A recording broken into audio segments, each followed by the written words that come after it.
Hi guys, our next guest on Racing Extra is none other than on-course bookmaker Grant Palmer. Welcome, Grant. Thanks for having me. Thanks, guys. It's a competition.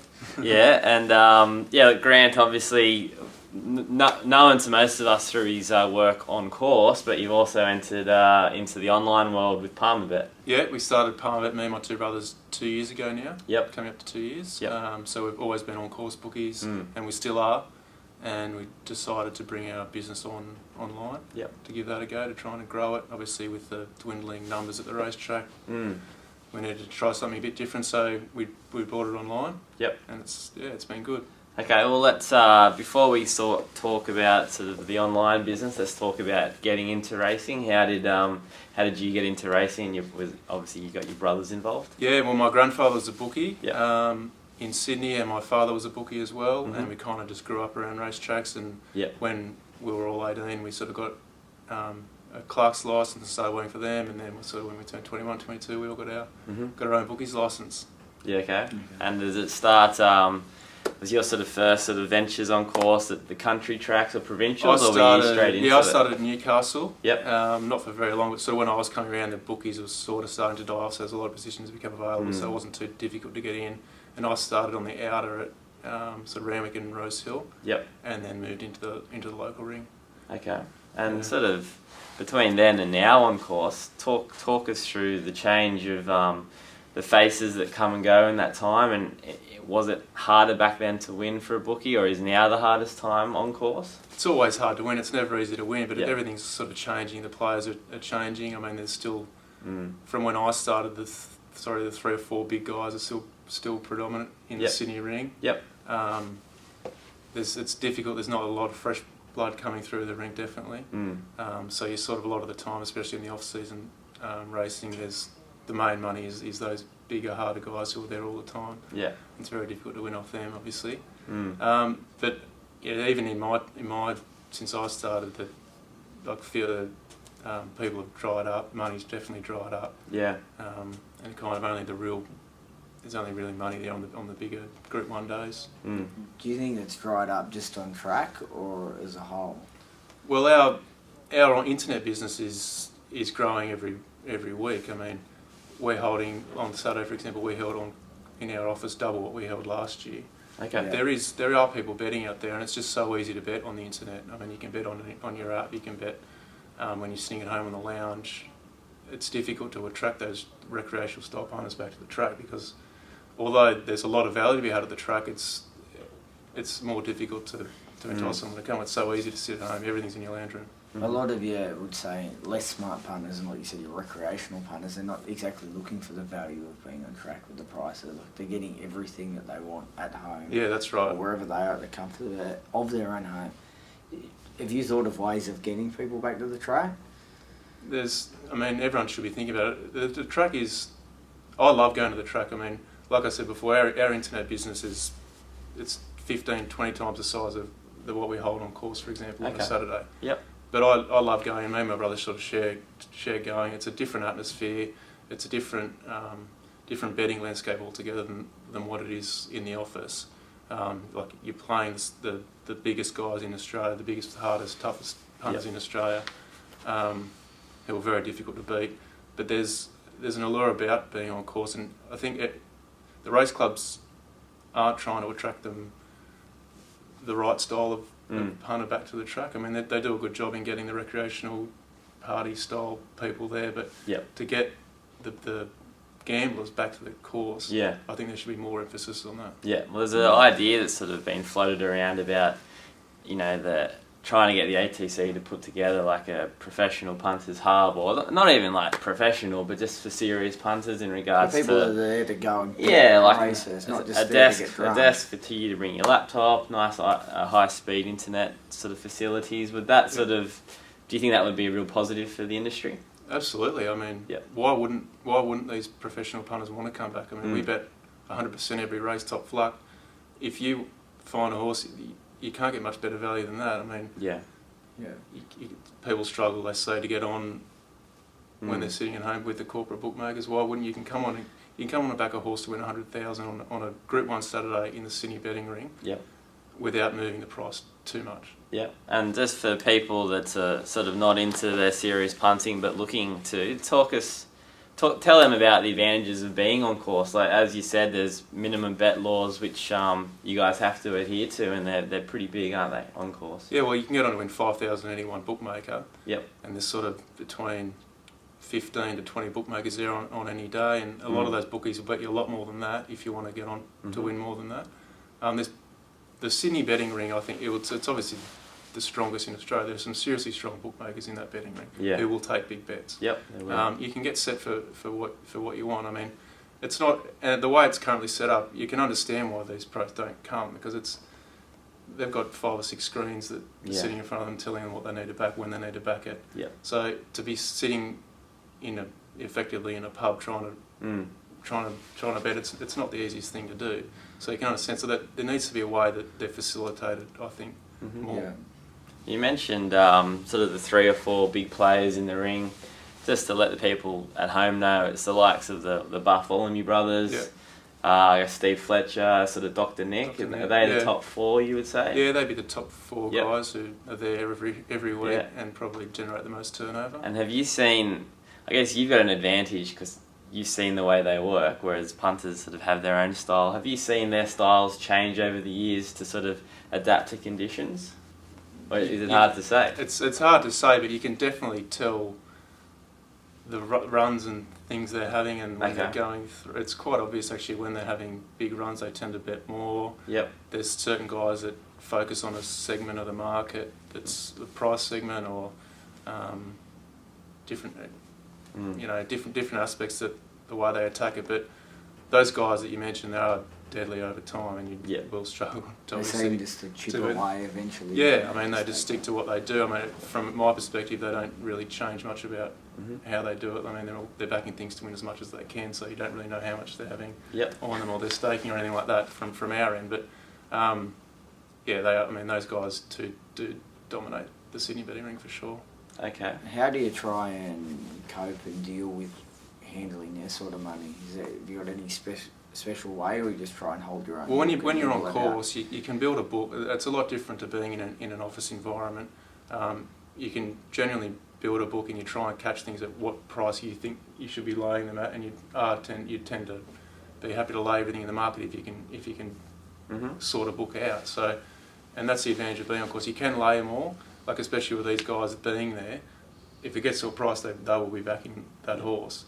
So it's just about identifying things, value that you think, and maybe not happy to lay at a certain price, but you will be at another price. So I think that's the advantage of being on course. Well, we've talked a lot about trainers sort of doing the form and placing their horses, punters doing their form and placing their bets. How does a bookie like yourself prepare for, let's just talk about Saturday, how do you prepare for Saturday, getting the prices that you're happy to sort of back and lay, or are you a sort of a feel on the day sort of bookmaker? A little bit of both. I mean, having the office set up here, I've kind of got an advantage where we can see moves throughout the week, and I've got more detail about how a horse has moved and where it is. But in saying that, I mean, the pre-post markets are a bit of a myth. I mean, they don't, the limits are small, and people who want to take big backing horse at that price generally don't do it at that time anyway. So manipulate the market. Not manipulate the market, but they sort of bide their time. They don't want to expose themselves. They don't want to expose themselves too early. So I can't, and we got a guy here who does our Sydney form, and obviously I speak to a couple of other bookies and get pricing off a few other different sources. Okay. So and then it's just about managing who's betting on what and seeing the market, because I mean the market is stronger than any information that I can have. So you've got to really respect what's going on in the market. And if you see something going off at a price, you think you can catch it shorter, then that's part of the game. Okay. Let's talk about sort of strengths. Your strengths as a bookmaker. What do you think that? What do you think you do better than most other people, and where do you have a weakness as well? Like, do you lightly race sort of horses? Do you sort of like to open your shoulders more, or are you sort of tighter? Or you tell me. My strengths is I like to lay favourites, and I always say that's kind of what I've been brought up doing. So I kind of like to think I catch them at the right price. That's how I try and get an edge. But I mean, it's difficult, obviously. I don't know. On course, we're happy to, and my brother especially, and I are happy to take a big bet and just try and manage if we can think we're laying it at the right price. Mm-hmm. Okay. So like laying favourites, a real old, more of an old school. Yeah, but I mean that's not the answer to making money. Yeah. Laying favourites, you've just kind of got to manage how you do it and picking the right ones. There's bookies out there who like laying roughies. I mean, everyone's got their different attitudes to it. Okay. Well, Just back to on-course bookmaking, do you think the other corporates should have to field on track? I don't see why. I mean, I'm not sure that any on-course bookies would want them there. Maybe they would, but I mean, there's not really any money in the ring now anyway, apart from the big guys. I'm sure if you ask those 4 big punters we're speaking about before, they'd say yes. That's another one. But I mean, I don't really see why they should. I mean, their businesses that have spent millions of dollars setting themselves up. Yeah. They're internet-based businesses. I don't know why we need to bring them to the track. Okay. Well, let's talk about your internet-based business, PalmerBet. As you said, you've had it open for sort of quite a while now. Is it a couple of years? 2 years. 2 years. Yep. Yep. And what surprised you about the world of internet and corporate bookmaking? It's very competitive. It's a lot different to sort of what we thought it would be originally. To be honest, none of us had had any experience in a corporate bookmaking. Okay. We'd all just been on course. That's our experience. That's our background. Yep. It's a lot different in the fact that we were speaking about it before. You don't really always know who you're playing all the time. You can't see their face. That might not sound like a big thing, but knowing who's in front of you it does make a difference. And it's sort of always been that way before the internet was around, which is understandable, isn't it? Yeah, that's right. It's like I said, it's very competitive. It's a lot of it's more of a marketing-based business than a betting business now, because you've got to spend a lot and invest a lot to retain clients, because the big boys are spending a lot of money doing it, and you've kind of got to be involved in that. And just put your markets up, put your price up. A lot of markets are a lot of different products, so to manage those effectively like you would on a racetrack, it's not viable to do that. So you kind of just got to focus on managing holistically. Okay. How do you try and entice the punters away, say, from the bigger corporations to someone like yourself? What can you do, and what are you trying to do? I mean, we've got our own online marketing strategies, and we're branching out and doing different things, but we've always been a sort of a niche service, I think, to all our clients. We can provide them with things that the bigger boys can't. They can ring up for a price. I mean, we handle them a little bit differently to what you would at a bigger institution. We can bet you more on a horse if you want to ring us and talk to us about it. Yeah. Bit of bartering going on. Yes, for our clients we do those sort of things. But I mean, in terms of what we do differently, I mean, we're Australian owned for starters, family run business. So I'd like to think a lot of our clients give us a go for that reason. Okay. Well, let's talk about something that has been around for a while, the sort of the barring of clients and stuff like that. So I guess you just touched on it there.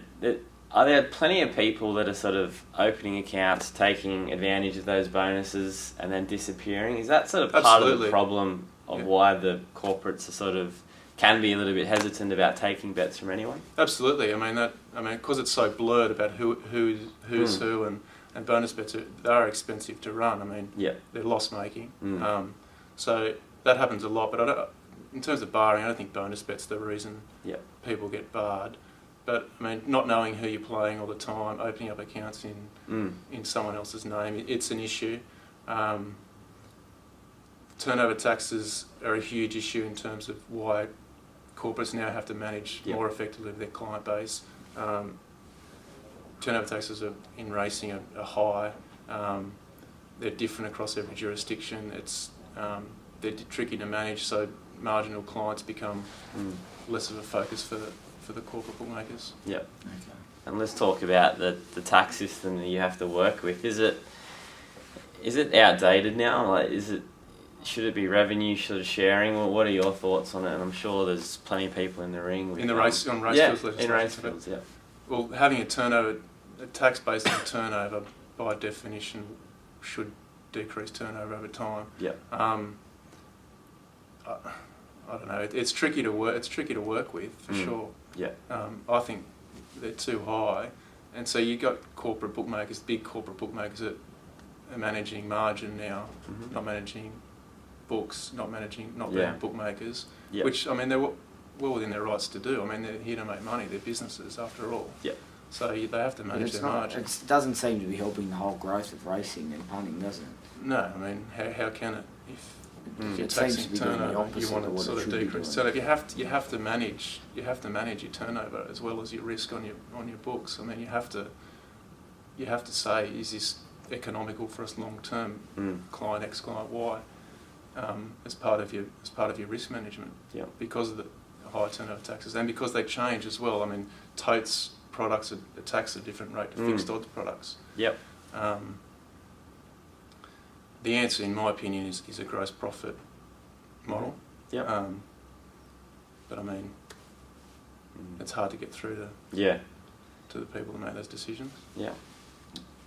Just on the limits as well, what do you think's a fair limit for the punters? Do you think that could be something that could be changed? Like, I know you guys on track have to bet to win 5 of a Saturday. Should corporate bookmakers be forced to bet the same as what's on track? I think what New South Wales has done is a good initiative. I mean, to win 1,000 on a country or a metro meeting during the week, and 2,000 on the country provincial and 2,000 on the metros. Yep. That seems to work well as long as everyone is on the same page. It's tricky. I mean, we do our best to adhere to those limits across all jurisdictions. Yep. It is tricky when other people don't sort of toe the line as well because But in New South Wales, we've found that when we can get a bet on another place, if we don't want to lay a horse or something, we lay it. We can effectively manage every. So if everyone brought it in, I think I don't think it's a bad thing. Yeah. So just for those that don't know, you sort of have relationships with other bookies, and are you able to sort of bet back and stuff It's tricky. like that? It's hard. It's not. Yeah. I mean, they don't really. You can't blame them. They don't really want our business. We obviously don't want theirs very much. Yeah. Yeah, so I mean, it is tricky. Giving away the good bets, are you? Yeah, exactly right. But it is tricky. Yeah. Okay. It's easy to get on a course, and we bet into the Sydney and Melbourne betting ring. So that's obviously only available sort of metro meetings. Yep. Yep.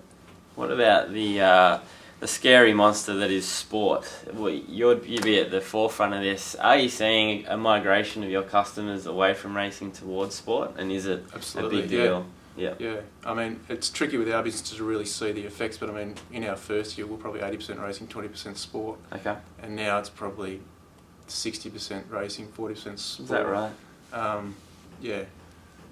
It's growing. It's growing hugely. I mean, you look at any TV ad now, and there's not that many racing ads going on for these corporate bookmakers anymore, is there? It's true. Sport. They're trying to drive people to sport. It takes time, but they are pretty powerful. They can drive their clients by doing these stupid promotions into the products that they want to. It's more economical for them. Yep. Yeah. Okay. And I suppose you've sort of taken on some big punters in your day. Have you got any sort of good stories of a few duels that you and the boys have been through with, obviously we won't name any names, but have you got some stories, what it's like being a bookie and when a punter goes on a run or something like that? I don't really have any specific stories, but there's been a few instances in here where I don't really want to go into too many detail to give too much away, but I mean on course. Yeah. I don't really want to give too much. You don't want to say too much, just a couple of guys betting up. Being a young guy in racing, trying to make it, as a few of us are, do you ever have those days where you've had those days where you said, maybe racing, it's too hard, it's too much? It's very, you have any losing day you feel like that. It's tricky, it's so hard, and you think they're too smart for me, but you just got to keep going, you just got to keep getting up in the morning, having a crack. If you think you're doing the right thing and you think you're doing things properly, eventually 9 times out of 10 I've found it's going to work out in the end. And you've got to sort of change as well. You've got to adapt to what's going on. Yeah. That's half the battle as well. Okay. Well, before we go, have you maybe got one little tip for the punters out there? You've seen a lot of punters fail along the way. What's a good tip that you can give to the punters in regards to sort of staying profitable over a long term? I think stick to what you know and what you're doing, and don't let emotion get involved. That's the good punters that I've seen. Yep. Come and go. Stick to what they do. If they're losing, they don't change the way they're doing their form or their betting. Okay. They don't really chase what they're losing or whatever. They just stick to how they're doing, and eventually, they, if they're doing it right, it comes good. Okay. Yeah. Right. I'm good. I think, yeah. As I'm you're good. All right, Grant Palmer. Thanks for joining Thanks us. for having me. Thanks, guys. Before we go, we'll on our website and also via email, we'll send you a little offer from PalmerBet. So, join up to PalmerBet, and I think something that you just stressed then is sort of give the guys a call or maybe an email and explain, what your business is. Is that better for you? Yeah, definitely. The more open? transparent people are, Yep. the better we can handle any business as well. So It seems the more willing you are to do business as well, Yeah. like the better relationship you can build. yeah, Okay. I definitely agree with that. So be open with your bookmaker and everything.